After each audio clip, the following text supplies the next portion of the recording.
Hey everybody, welcome back to the Wisdom Nutrition Podcast. This is Alex Sacken, and today I'm going to be going into the topic of the U.S. empire, the contours of it, the global reach of it, the incorporation of capitalism into it, and the role that the national security state and the military-industrial complex plays in orchestrating this empire.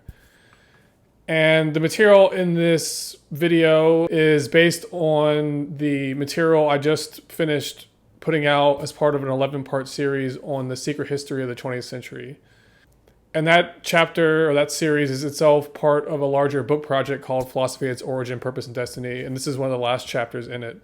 And in this chapter, one of the things I spent a lot of time discussing was the idea that during the 20th century, we saw a new form of governance entity be given birth to. And this new governance entity is something I'm calling the Technocratic superstate.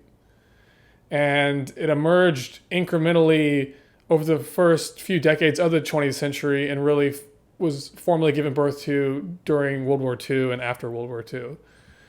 And in effect, what this Technocratic superstate looks like is and how it originally came into being is as a sort of centrally managed empire of secret black projects, and more specifically, secret technological research and scientific research institutes that are deeply black, so to speak, and working on breakthrough technologies and things of that nature, things like UFOs.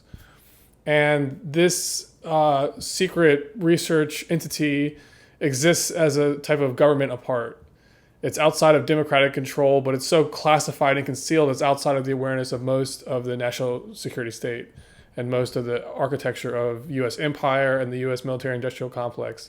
This exists at a very elite level, and it is responsible for these secret black project programs. I also think it's responsible for things like the NSA and the global security grid and information control grid. I think it's a central entity behind that because that's associated with protecting the secrecy of the new paradigms of science and technology that it is responsible for researching and developing.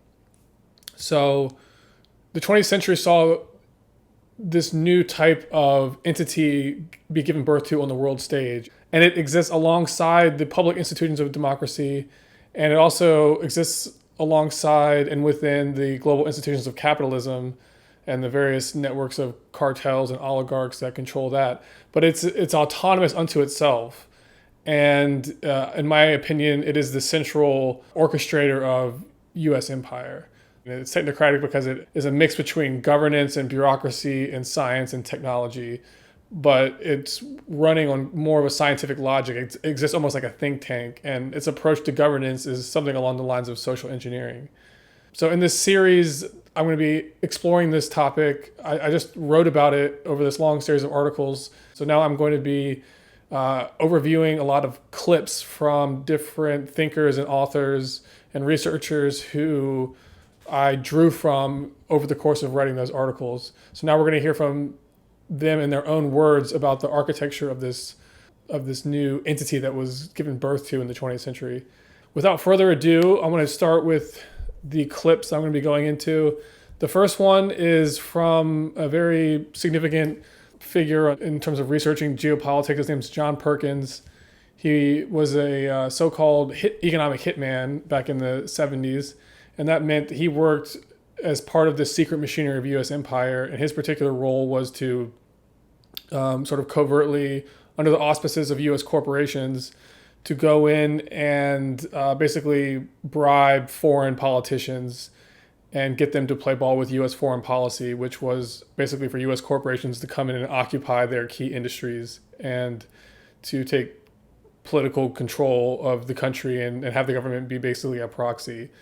So this idea that U.S. empire exists with a number of vassal colonies around the world is kind of a good thing to keep in mind about how this sort of secret empire works. And it's run largely through an economic logic.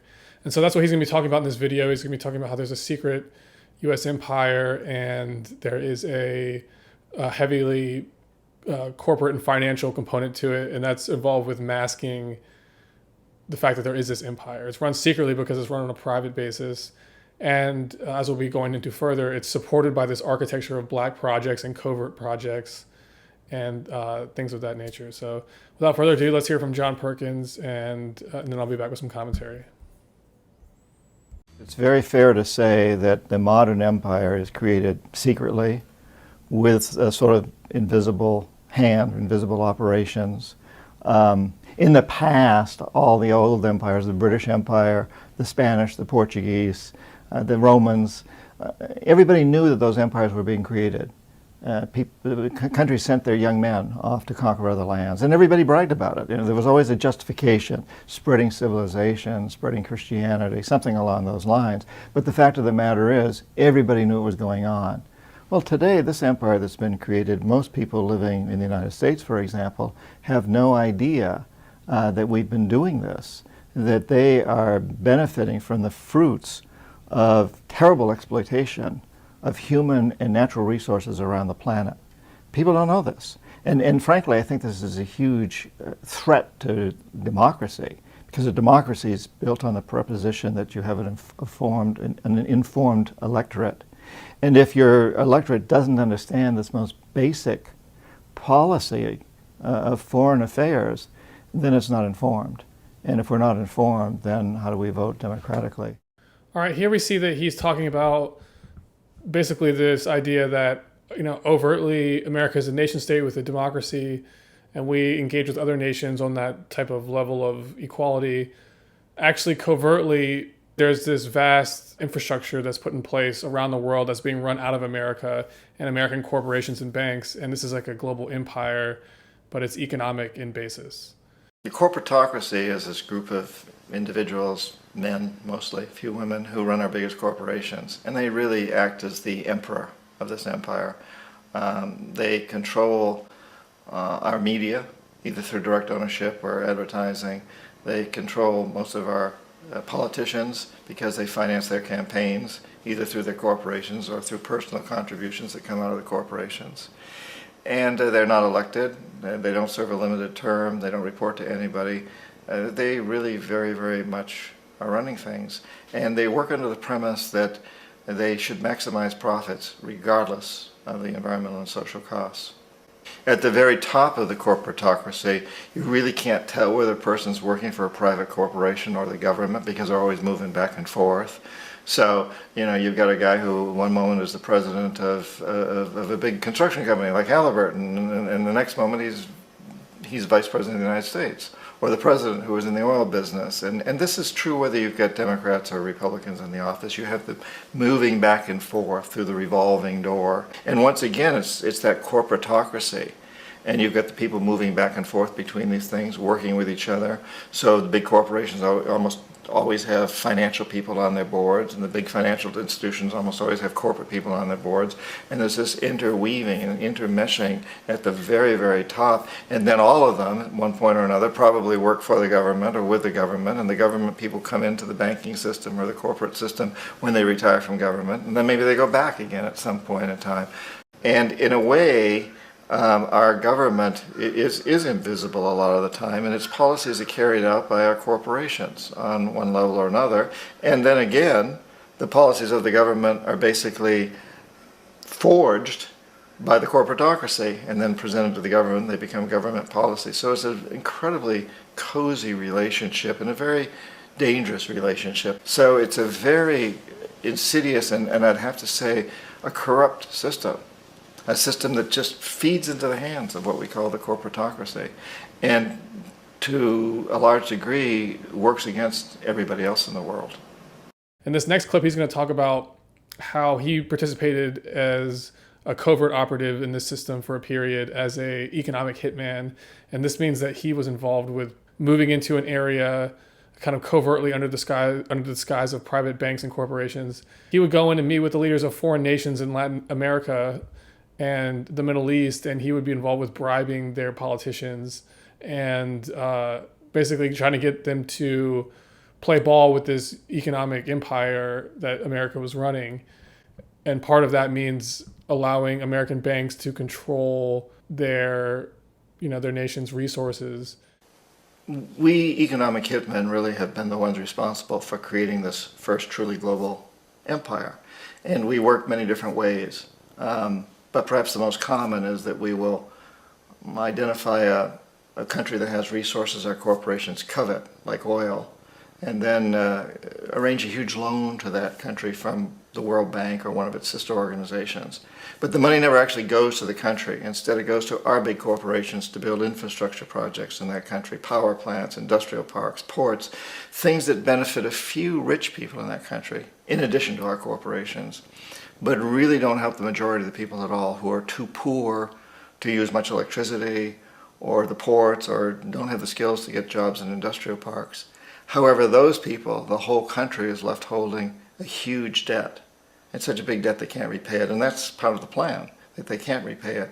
And so at some point, we economic hitmen go back to them and say, listen, you owe us a lot of money, can't pay your debt, so sell your oil real cheap to our oil companies. Allow us to build a military base in your country, or send troops in support of ours to someplace in the world like Iraq, or vote with us on the next UN vote. And in that way, we've really created an empire, but we've done it very, very subtly. It's clandestine. So all the empires of the past were built on the military, and everybody knew they were building them. So the British knew they were building them, the French, the Germans, the Romans, the Greeks, and they were proud of it. And they always had some excuse, like spreading civilization, spreading some religion, something like that. But they knew they were doing it. We don't. The majority of the people in the United States have no idea that we're living off the benefits of a clandestine empire. That today there's as much slavery in the world, more slavery in the world than ever before. That our shirts, our shoes, everything we own is made under the guise of this empire, and that there's a tremendous amount of people around the planet suffering as a result of this. We are less than 5% of the world's population living in the United States. We're consuming more than 25% of the world's resources. That's a tragedy. Okay, so we see there him talking about this idea that most Americans have no idea that they're participating in a vast military economic machine that, millions of Americans work within. The fact of the matter is, Americans are participating in a global empire that itself is playing host to and financing and resourcing a very secret black projects infrastructure. I think of that as the horizontal and vertical dimensions of U.S. empire. There's a black projects, world that's hidden behind secrecy and compartmentalization, and who knows how high it stretches and how secret it goes. But that's the vertical dimension, and the horizontal dimension is the global spread of U.S. empire. And people don't have any idea that this is actually the case, or most people don't. So that's one of the key things to understand about the current global situation that we're in. So that's what we're going to be investigating as we go further into this. Next up is a series of clips from a documentary that I found on YouTube. It's really good. It's from about 10 years ago. It is by David Schechter, and it's called Who Rules America? And we're going to be hearing from Chris Hedges and a few other people, and they're going to be talking about the war and military-industrial aspect of this global U.S. empire. The United States has evolved from a nation into an empire with a far-flung system of bases, economic interests, and intertangled business dealings all around the world. Writer David Swanson believes that this military-industrial complex relies on wars or the threat of wars to stay in business. It's not just that more money is being spent on arms, but the rise of the military-industrial complex has been accompanied by an overall rise in corporate power, and not just in the military sphere. Top political leaders interact with corporate leaders at meetings of elites like the Bilderberg Conference, the Trilateral Commission, and the International Monetary Fund meetings. It's all part of a global structure of corporate culture, politics, and power. Some, like the billionaire George Soros, told me a while back that the World Economic Forum is more like a networking party than a decision-making venue. Decisions are often made behind the scenes, not at public events. The Davos meeting is an enormous sort of cocktail party. A lot of contacts, people meet, and so on. A lot of things are discussed. It's actually very convenient because you can meet a lot of people whom you want to meet in a confined period of time. And it's also a media event. Is it also a symbol of the growth of sort of economic power, of over political power, a lack of sovereignty, a loss of sovereignty by some countries? Well, it is actually symptomatic of the age, because you have presidents and prime ministers courting the financiers and the industrialists. We've undergone a coup d'etat. We live in a corporate state. Chris Hedges is a best-selling author and former reporter for the New York Times. The people who rule America are the large corporate entities, which are supranational. They have no loyalty to the nation state. They are harvesting the country just like they're harvesting the rest of the globe. They're implanting a global neo-feudalism where workers around the planet have to be competitive, which means being competitive with sweatshop workers in Bangladesh who make 22 cents an hour, or prison labor in China. It's a global neo-feudalism. It's one that is unassailable, completely untouchable, and more powerful than the host governments that were there nominally based. Okay, now having introduced the corporate component of U.S. empire and how this military-industrial complex sort of branches out from defense contractors at its center to this sort of vast network of global corporations and banks. Having looked at that, we're now going to look at a particular component of this vast empire. One of the main areas is media ownership, and using media to sort of engineer certain psychological perceptions about the type of world that we're living in. So this goes into trying to understand how we could have a global empire, but majority of Americans not understand or know that this is the circumstances that we live in, and that the system, this economic system we're participating in, is actually at the centerpiece of a really extractive and very ugly global system. And so we're going to be exploring that in these next few clips. First up, we're going to be picking back up with another one of David Schechter's documentary clips from his Who Rules America series. And then I have a couple other things after that will be going further into this topic. Jeff Cohn worked in major media. Now he's one of the industry's fiercest critics. Half a dozen corporations own and control most of the mainstream media in our country. So if you're looking at who rules America or who owns America, it's the same people that propagandize to America. The press and the outlets that report news or convey information are just a small slice of vast media empires producing entertainment products that also sell a way of life based on consumption. When you look at who's on the boards of media corporations, they're also on the boards of U.S. oil companies, and they're on the boards of U.S. military contractors. So trying to study who owns America, you're really also, these are the people that own the media. We don't have a state media, but in some ways it's very much like a state media. It's the corporate state. If this is true, then we can say that the American media doesn't just report news. As we'll see, it's not independent of the system, but a pillar of it. It reinforces the worldview and defends the interests of those who rule America. All right, in this next clip, we're going to look at the more specific dynamics about how this corporate media machine manufactures consent. And this is a really clever clip I'm going to be citing here. That is from Al Jazeera, but it was, I think, narrated by the woman from Democracy Now!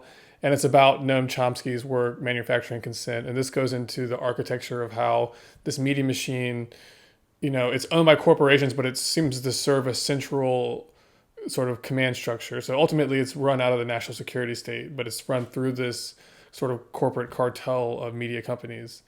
And this is the role that it plays, is to manufacture consent, or as I term it in my chapter, it engineers and manages worldview perceptions. And so that's a component of this sort of covert empire. In 1988, Noam Chomsky co-authored a book with Edward Herman called Manufacturing Consent. it blasted apart the notion that media acts as a check on political powers. Media operate through 5 filters. The first has to do with ownership. Mass media firms are big corporations. Often they're part of even bigger conglomerates. Their endgame, profit. And so it's in their interests to push for whatever guarantees that profit. Critical journalism takes second place to the needs and interests of the corporation.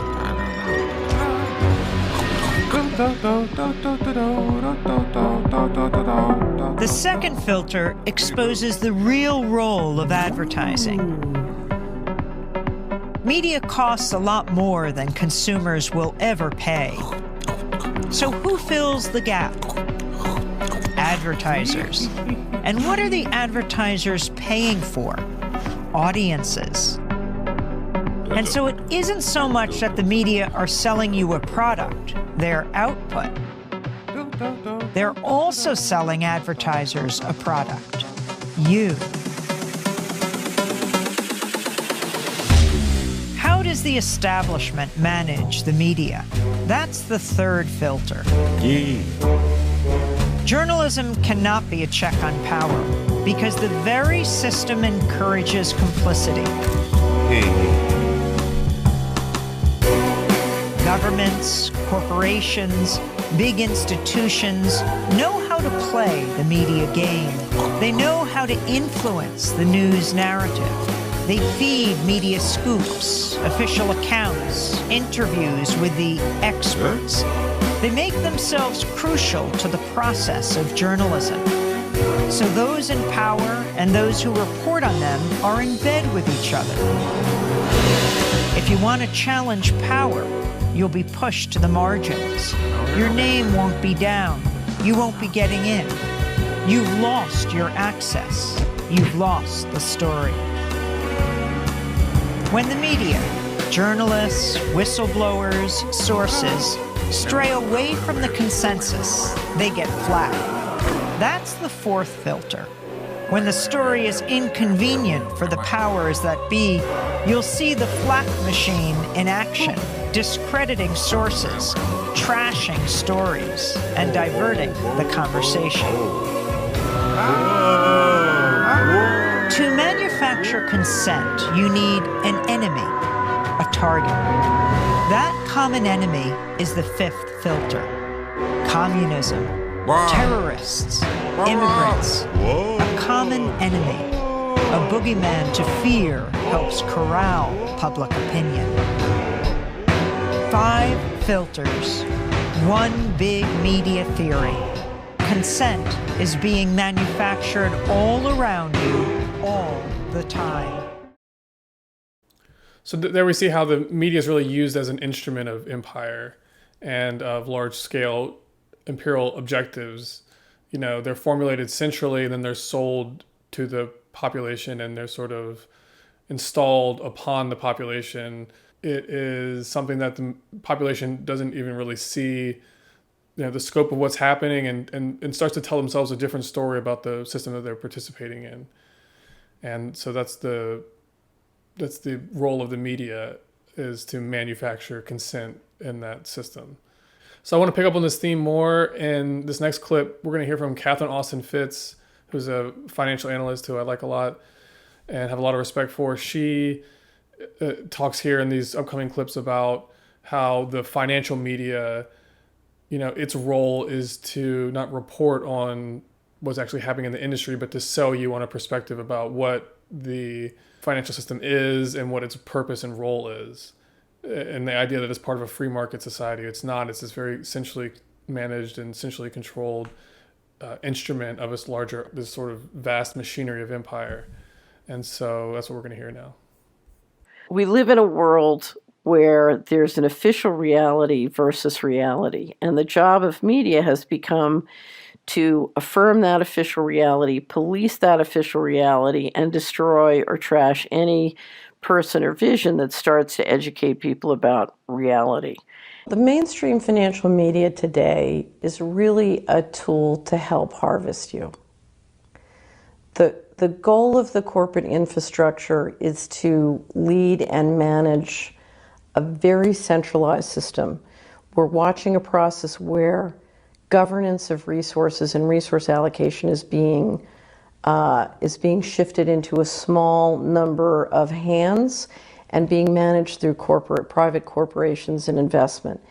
And essentially all of that is operating against the best interests of most people. So whether it's losing your civil liberties or losing your privacy or losing your freedoms or having your money and retirement savings drained, literally we are watching an infrastructure which is harvesting your personal health and wealth. So you are being lied to and you are being taken advantage of. And frankly, the goal of the mainstream media is to facilitate that process and be entertaining as they do it. All right, there you heard Catherine Felsen-Fitz talking about how it's a system and the media component and the financial component, they work together. And if they're working together, that means there has to be a central entity that's coordinating it. And for me, that's this technocratic superstate concept. And so one of the aspects of the technocratic superstate is to develop secret technologies.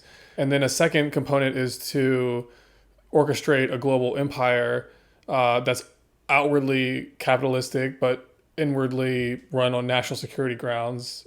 But then a third component is to install a global security grid, a global information control grid, partly to, again, protect secrecy, but partly because the technocratic type of governance model that's being used, it uses science as a type of governing principle. So it seeks to engineer society. That's its approach to government, is so kind of social engineering. So the scientific method needs the input of data, the flow of data into the central sort of brain so it can evaluate and model, and then it can specify directions and regulations to the outer branches of society. So the central core can direct, the motions of the overall social organism through this use of data. So in this upcoming clip, we're going to hear about, again, this is from David Schechter's, one of his documentaries. This is about the National Security Agency and like the whole spy network that goes on through the Silicon Valley, corporations. It's all vacuumed up into a central source, and that's part of this technocratic superstate. So that's what this next clip is going to get into. The Internet was originally created by a government defense agency, but it quickly became a platform for the growth of a new industry worldwide, offering a wide range of attractive products and services. As the web became popular with hundreds of millions of users, intelligence agencies like the NSA decided to use it for its own purposes.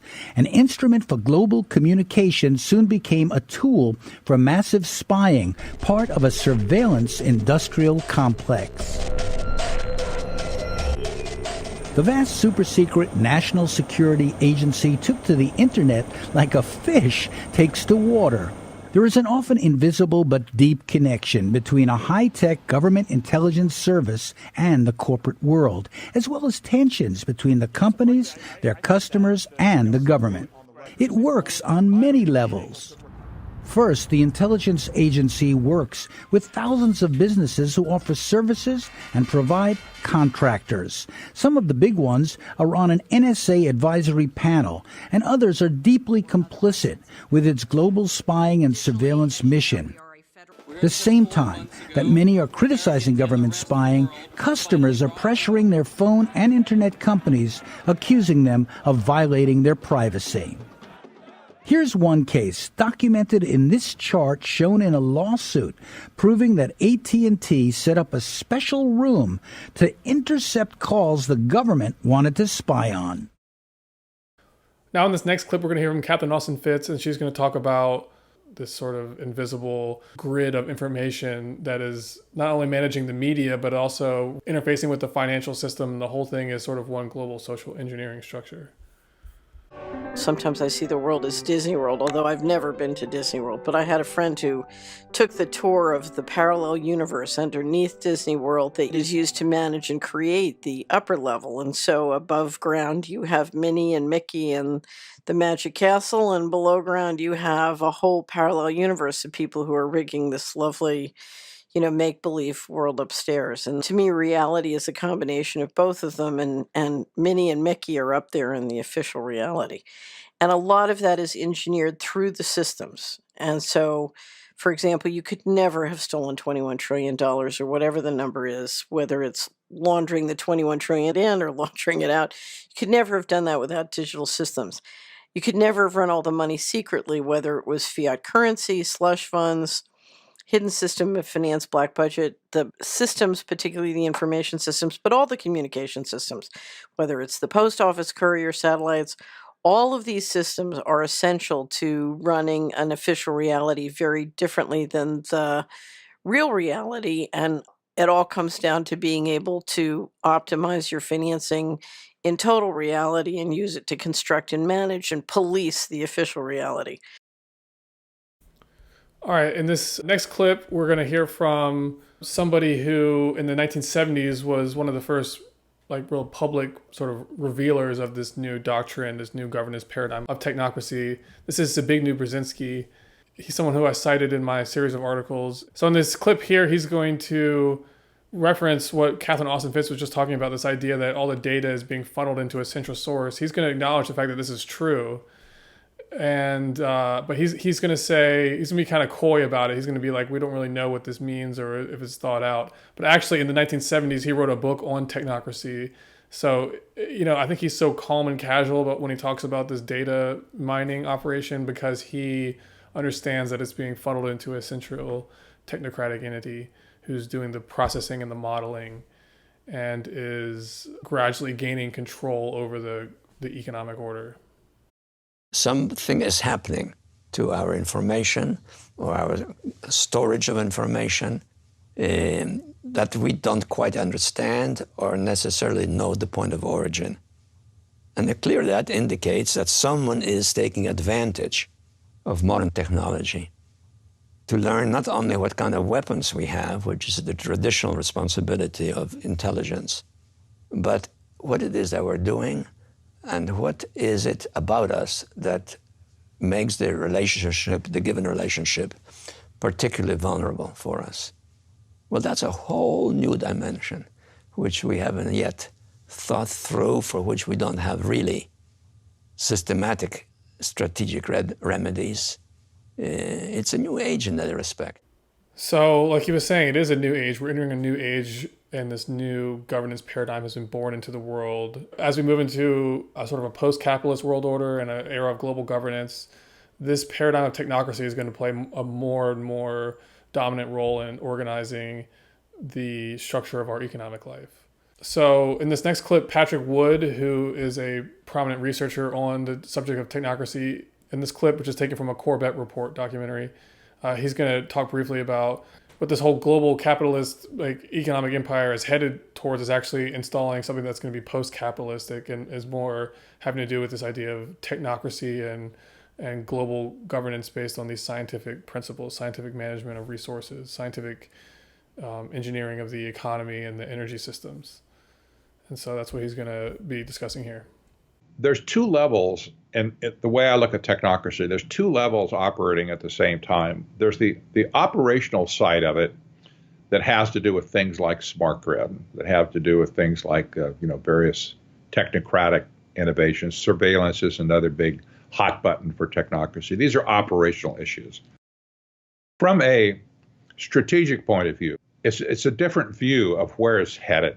On an operational level, it's headed towards scientific dictatorship. And you don't have to be a visionary to figure that one out, anymore. You don't. It's there.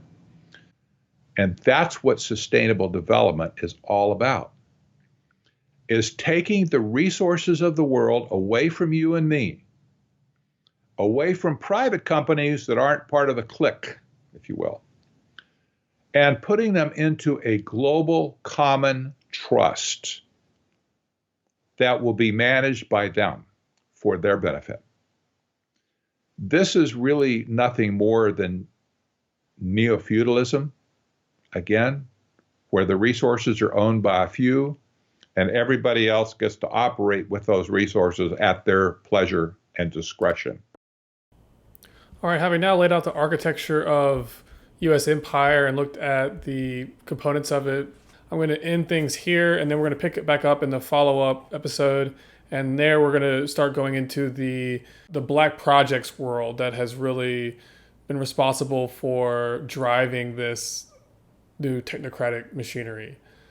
So the technocracy, it kind of emerged as a necessity after scientific research and weapons research and energy research, when it moved into a phase where it hit a critical threshold and it started making certain breakthroughs.